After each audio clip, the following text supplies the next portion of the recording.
29 de novembro de 2012.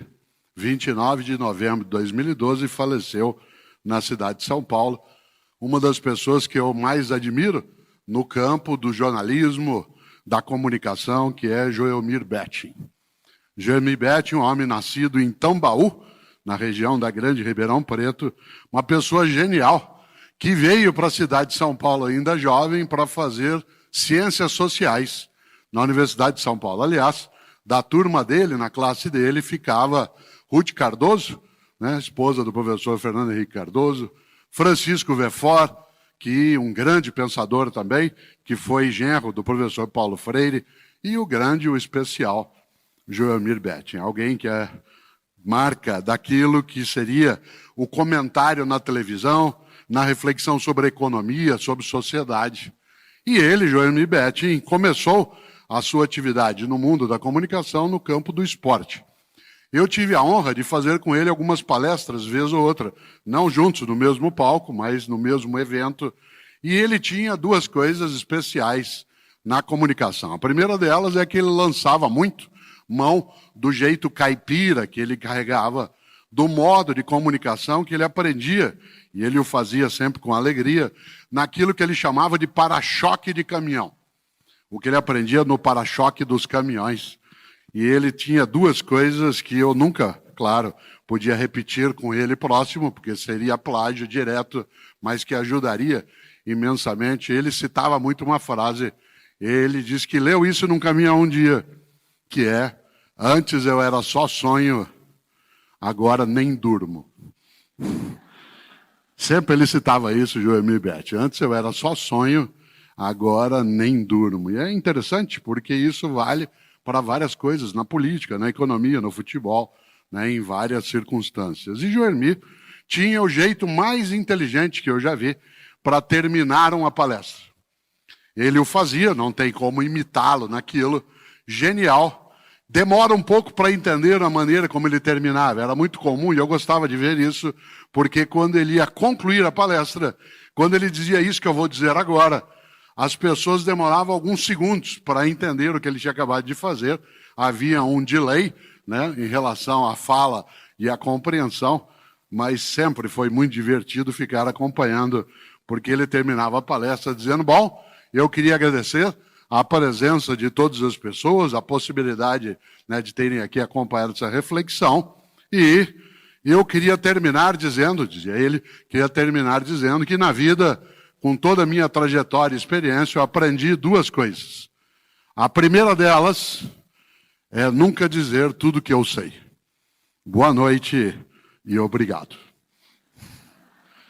E havia uma certa demora para compreender o que ele tinha colocado, mas quando se entendia, a reação era exatamente essa que nós temos agora. No entanto, Joelmir tem uma importância forte na minha vida pessoal por conta de algo que eu contei a ele um dia, e que ele não imaginava, porque eu nasci em Londrina, no norte do Paraná, no ano de 1954. E eu nasci no dia 5 de março.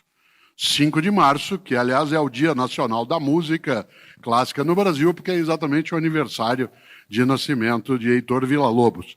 Eu, aliás, nasci no dia do aniversário da minha mãe, Emília, que fazia 25 anos exatamente no dia, né, em que eu nasci. Em 1961, ainda morando em Londrina, eu tinha, portanto, o ponto de fazer 7 anos de idade, em 1961. No dia 5 de março de 1961, que era um domingo, eu fazendo 7 anos, meu pai, Antônio, permitiu que eu pegasse o rádio portátil dele.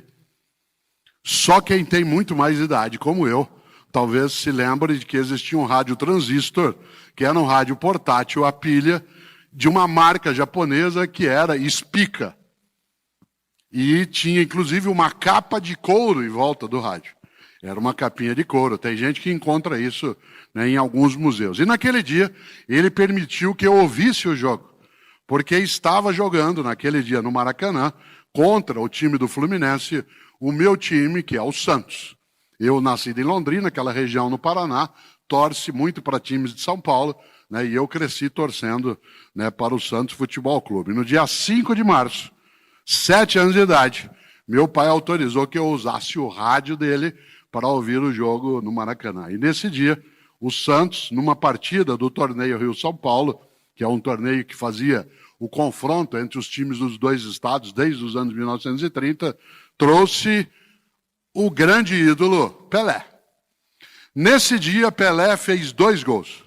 O Santos venceu a partida por 3-1, e uma das coisas mais gostosas é que no gol do Fluminense ficava Castilho, um dos grandes goleiros da nossa trajetória, para terem uma ideia.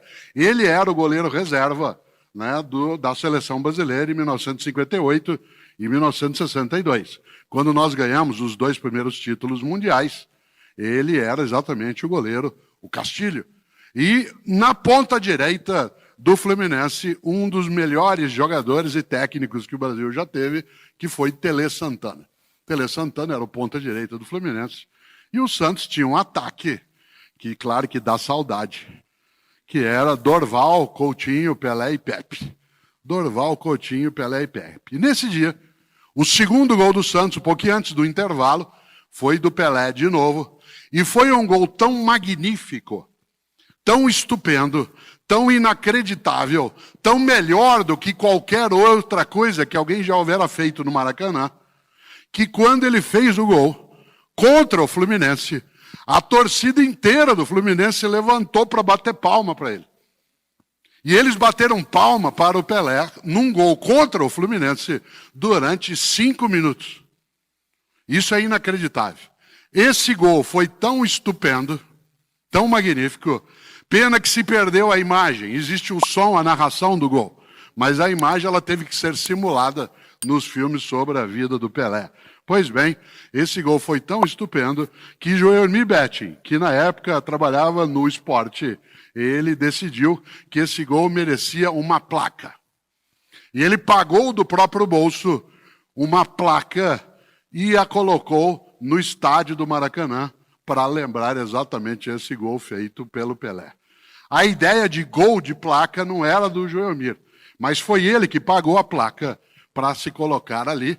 A lembrança, a marca, a recordação de algo absolutamente fora de prumo, estupendo, como fez Pelé, né, naquele dia. Aliás, em 2010, 2 anos antes da morte de Joelmir Betting, Pelé deu a ele uma placa, na qual estava escrito uma placa do homem que fez o gol de placa para o homem que fez a placa do gol. Contava Joelmir que nunca o ressarciram em relação a essa placa. Interessante, porque até hoje, para nós, gol de placa é aquele que é o melhor que você pode imaginar. Tudo que alguém faz e que é absolutamente excelente, a gente costuma dizer, merece uma placa. Isso vale uma placa. E o que é uma placa, se não um lugar onde você consigna, registra, deixa marcado a nossa admiração por pessoas, mulheres e homens em qualquer lugar, que na vida fazem gol de placa. É interessante essa ideia, porque você sabe que a palavra gol, que para nós veio do inglês, no inglês ela significa fronteira, limite. E é gostoso imaginar essa ideia. Depois a gente vai trazer para o português também, como no inglês, como objetivo. Mas na origem a ideia de gol, no inglês medieval, significa fronteira. E tem uma fronteira que a gente não deve cruzar. E sobre ela eu vou falar hoje em alguns momentos, que é a fronteira em direção à mediocridade. O risco da mediocridade. Que é quando a gente não merece nem gol de placa, nem lembrança, nem qualquer tipo de memória daquilo. Nesse sentido, claro, volto a esse ponto. A noção de gol de placa, entendido aí gol como limite. E a expressão placa no nosso idioma, ela veio para nós do francês. Em francês se usa a expressão plaque, que veio do holandês, que significa revestir. Aquilo que você pega uma superfície e grava nela alguma coisa. Por que eu trouxe à tona a memória especial de Joelmir Betting? Porque alguém que é capaz de reconhecer, por exemplo, num gol, o admirável, o inacreditável, o estupendo, e pedir para fazer uma placa e fazê-la, e ela está no Maracanã até hoje, essa placa, ele acaba trazendo à tona algo que eu acho que marca demais para você e para mim. Isto é, o que eu desejo na vida? Fazer gol de placa. No sentido simbólico, naquilo que eu tenho na família, na profissão, na atividade da docência. Nesta hora, claro, a noção de gol de placa é quando você, de fato, reconhece. E o reconhecimento pessoal vem quando outra pessoa ou outras pessoas admiram aquilo que você é capaz de fazer, seja o que for, e quase que te dizem assim, você merece uma placa. De maneira geral, essas placas, elas trazem consignadas a noção, né, de honra ao mérito. A honra ao mérito. E o que é o mérito? O mérito é exatamente aquilo que faz com que você mereça a admiração de outras pessoas. E quando Pedro aqui faz o elogio que fez, um pouco exagerado, mas exatamente por isso muito bom, o elogio para ser bom tem que ser bastante exagerado. E nessa hora o exagero traz à tona exatamente essa percepção. O quanto que eu desejo, em cada uma das coisas que tenho, que faço, que escrevo, que vivo, que aquilo seja o meu melhor. Como digo sempre, eu não quero ser melhor do que você. Eu quero ser o meu melhor. Eu não quero ser melhor do que você. Digo eu, vez ou outra, eu quero ser melhor para você. Na minha atividade, na docência, eu sou professor há 48 anos, eu quero ser não o melhor professor do mundo, nem que eu fique ao lado das Kardashian. Eu quero ser o meu melhor modo de ser professor. Insisto, não quero ser o melhor professor do mundo. Se isso um dia acontecesse, seria honroso. Mas eu quero ser o meu melhor modo de ser professor. Há uma fronteira, há um gol, no sentido britânico medieval, que eu não quero cruzar. Já cruzei, preciso me esforçar para não cruzar sempre. É necessário uma atenção contínua para que isso não seja feito, que é exatamente a fronteira que nos separa da mediocridade. Isto é, de uma vida banal, fútil, inútil, superficial, que se contente com a mornidade das coisas, com aquilo que é o morno no nosso dia a dia, né, no nosso cotidiano. E aí eu volto a um ponto. Claro, eu insisto, eu não quero ser o melhor do mundo, eu quero ser o meu melhor modo. Eu não quero ser o melhor pai do mundo, eu quero ser o melhor modo Cortella de ser pai. Embora meus filhos, o André, o Pedro e a Carol, tenham me dado algumas canecas escrito para o melhor pai do mundo. Eu não quero ser o melhor marido do mundo, mas eu quero ser o meu melhor modo de ser marido para a Cláudia. Eu não quero ser o melhor professor do mundo. Eu não quero ser o melhor cidadão. Eu quero ser o meu melhor modo de sê-lo. De maneira que a minha vida, quando terminada, que nela eu seja capaz, não de receber fisicamente, mas na minha percepção, uma placa. Um gol de placa. A vida como gol de placa. Não como arrogância, como petulância, como soberba do nariz empinado, mas a vida como gol de placa, como uma vida que não se deu de modo inútil, banal, descartável. Uma vida que um dia, meu neto Rafael, filho da Jane e do André, minha neta Alice, que está sentada aqui no colo do Pedro e da Isabela, né? Meus netos Antônio e Ana Luísa, podem olhar e dizer assim, vovô fez um gol de placa.